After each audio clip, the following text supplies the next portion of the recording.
자, 오늘은 이번 시간에는 페이지 34페이지 그죠? 제2장 물질의 상태와 용액. 이 단원이 좀 커요, 여러분.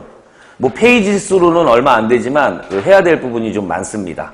그래서 얘를 좀 두 부분으로 좀 슬라이스를 쳐가지고 강의를 진행을 할 건데, 타이틀을 보면 어떤 부분에서 슬라이스를 쳐야겠다라는 생각이 드실 거예요. 자, 그래서 첫 번째 소단원은 바로 물질의 상태예요. 상태 밑줄 치시고 타이틀에다가 어떤 상태가 있는지 한번 생각해 보세요, 여러분. 물질 상태에는 크게 몇 가지로 분류를 하죠?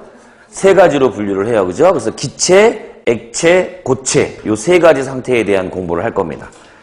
그리고 두 번째 소단원이 뭐냐면 용액이에요. 용액. 그죠? 용액이란 말을 한번 잘 생각해 보고 들어가 볼게요. 용액이 뭐냐면요. 용액이라고 하는 혼합물 안에는 용질과 용매라고 하는 두 종류의 물질들이 있어요. 물론 세 종류가, 용질 몇 종류, 용매 몇 종류에서 여러 종류가 있을 수 있지만 하여간 크게 용질이라고 하는 물질군과 용매라고 하는 물질군으로 구분이 되어 있어요. 이렇게 용질과 용매가 균일하게 섞여 있는 균일 혼합물을 뭐라 그런다? 용액이라고 얘기하는 거예요. 우리 첫 시간에 물질을 분류해 봤잖아요. 그죠? 물질을 분류했더니 순물질과 혼합물로 구분을 하고요. 그죠? 그 순물질 안에는 원소와 그다음에 화합물이라는 게 있었고, 그리고 혼합물 안에는 균일 혼합물과 불균일 혼합물이라는 게 있었어요. 그죠? 그 균일 혼합물이 바로 용액의 대표적인 예다라고 체크를 해드리고 들어갔는데, 그게 바로 우리 2장에서 지금 준비되어 있는 단원이다, 이런 얘기입니다. 자, 일단 타이틀을 보고 이런 이 2장에는 어떤 내용들이 있겠구나라는 거 좀 점검을 한 다음에 하나하나 들어가 볼게요. 먼저 물질의 상태부터요. 물질의 상태는 조금 전에 언급했듯이 기체, 액체, 고체 순으로 이제 진행을 할 거예요. 그죠? 근데 이 기체가 꽤 어려워요. 그래서 지금 먼저 칠판에다 조금 전반적인 내용을 좀 필기를 좀 하고 그 다음에 내용 하나하나 좀 들어가려고 합니다. 자, 먼저 기체부터 한번 보죠. 자, 칠판 이쪽으로 와서, 자, 기체. 단어는 기체인데, 기체에 관한 법칙이라고, 기체에 관한 법칙을 정리하면서 기체 부분을 정리해 나갈 거예요. 자, 기체에 관한 법칙은 몇 가지가 있죠, 여러분? 7가지가 있어요, 7가지. 그죠? 기체에 관한 법칙 7가지. 자, 첫 번째, 무슨 법칙이 있어요? 보일의 법칙이라는 게 있어요. 우리 중학교 때 좀 들어봤던 거예요. 보일의 법칙. 그 다음에 두 번째가 뭐죠? 잘했어요. 샤를의 법칙이라는 게 있어요. 샤를의 법칙. 세 번째는요, 보일, 샤를의 법칙. 요건 좀 생소한 용어기도 해요. 우리 학생들이 보일, 샤를의 법칙이 있었나? 근데 보일의 법칙하고 샤를의 법칙을 같이 통합해서 표현한 게 보일, 샤를의 법칙이다라고 생각하시면 돼요. 그 다음에 네 번째가 뭐죠? 아보가드로 법칙이라는 게 있어요. 아보가드로의 법칙. 자꾸 사람 이름들이 나오죠, 그죠? 보일도 사람이고, 그 다음에 샤를도 그렇고, 아보가드로도 그렇고, 그죠? 그 다음에, 자, 이 네 가지 법칙을 모두 총망라한 게 바로 뭐다? 이상기체 상태방정식이라는 게 있어요. 우리, 매회 문제에 출제되는 게 바로 이 이상기체 상태방정식이죠. 그리고 이 네 개의 법칙을 총 아울러가지고 이상기체 상태방정식을 유도해냈기 때문에 우리는 사실 얘만 알고 있어도 어떻다? 크게 문제 푸는 데는 지장은 없어요. 그래서 제가 노란색 분필로 하는 이유가 뭐냐면 결과적으로 PV는 NRT만 알고 있으면 돼요. 그런데 이 PV는 NRT라는 걸 강의를 막 하다 보니까 항상 느끼는 게 뭐냐면 공식을 모르는 학생은 없어요. 근데 문제가 나오면 어떻게 적용해야 되는지를 모르는 게 이 기체에 관련된 문제예요. 왜냐하면 자, P가 뭐죠? 압력. 그 다음에 V는요? 부피. N은요? 몰수. 그죠? 몰수. 그 다음에 R은요? 기체 상수. 얼마예요? 0.082. 모르는 학생이 거의 없을 정도로 T는요? 절대 온도. 그죠? 다 이렇게 알고 있는데 얘네들을 문제 속에서 어떤 놈들을 통제 변인으로 잡고 어떤 놈들을 조작 변인으로 잡느냐, 이런 것들은 훈련을 통해서 연습을 해 나가셔야 된다, 이런 얘기예요. 그러다 보니까 예를 들면 이런 게 나와요. 강철구에서 실험을 할 거야. 강철구. 강철구에서 실험을 하면 여러분 뭐가 일정한 거예요?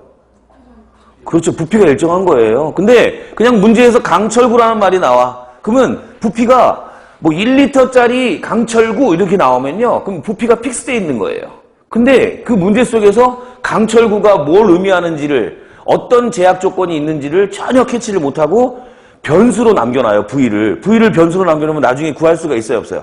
지금 변수가 지금 5가지가 있죠, 그죠? 저 중에서 우리는 항상 익숙한 게 뭐냐면 Y는 AX 플러스 B 이런 그 1차 함수 꼴이 되게 익숙하잖아요, 그죠? 그래서 Y 값 딱 집어넣으면 X 값 딱 튀어나오는 거 이런 거에 되게 익숙한데, 근데 여기도 마찬가지로 변수를 최대한으로 줄여나가는 것이 이 이상기체 상태 방정식의 가장 키포인트가 되는데 우리 학생들은 거기에 되게 미흡하다.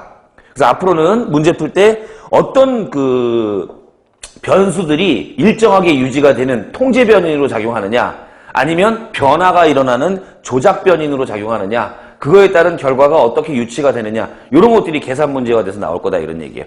결론적으로 계산은 굉장히 쉬워요.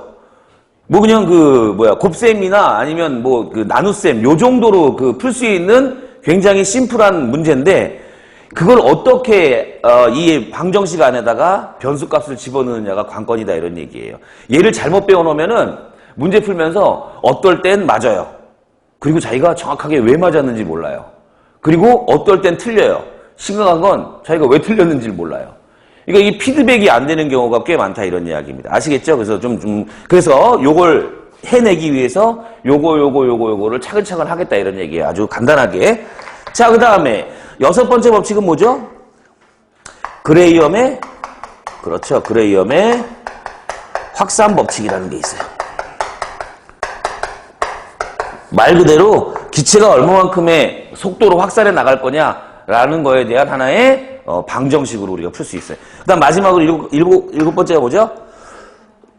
그렇죠. 돌턴의 부분 압력 법칙이다 이렇게 됩니다. 이렇게 7가지의 기체에 관련된 법칙을 정리해 나가실 수 있어야 돼요. 그래서 얘는 보일, 샤를, 그 다음에 이상기체 상태 방정식, 거의 문제의 유형은 3가지 유형이라고 보시면 돼요. 뭐예요? PV는 nRT, 그리고 간혹 가다가 확산 법칙, 그리고 부분 압력 법칙이 출제가 돼요.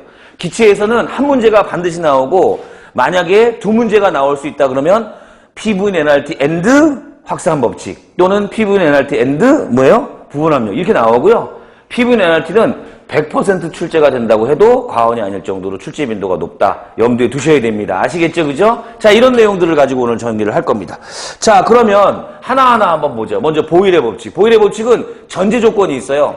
아까도 제가 PV는 nRT 할 때 말씀드렸지만 이 기체에 관련된 법칙은 뭐가 일정하고 뭐가 변하는지에 대한 그 정보가 정말 확실해야 돼요. 아시겠죠? 보일의 법칙은 뭐가 일정한 상태예요? 그렇죠. 온도가 일정한 상태에서의 관련된 관계식이에요. 자, 일정 T, 일정 T. 그리고 뭐가 또 일정하죠? 일정 몰수예요. 일정 T, 일정 N. 몰수죠. 그죠? 자, 일정 온도, 일정 몰수에서 자,